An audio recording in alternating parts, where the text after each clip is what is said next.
দীর্ঘ ৩২ ঘন্টা পর শিশুটিকে যখন উদ্ধার করা হলো, দীর্ঘ ৩২ ঘন্টা পর যখন শিশুটিকে উদ্ধার করা হলো,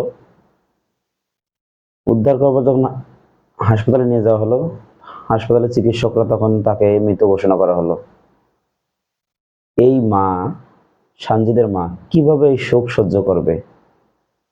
সবাই তাকে এত সাহায্য করার পর যখন তাকে উদ্ধার করে তাকে মৃত্যু ঘোষণা করা হলো, কিভাবে তার মা তাকে বলার ভাষা নেই ভাই। সবাই ভিডিওটা দেখেন, এই সরাসরি ভিডিও করা হয়েছে, আপনি ভিডিওটা দেখেন, দেখে তারপর বলবেন।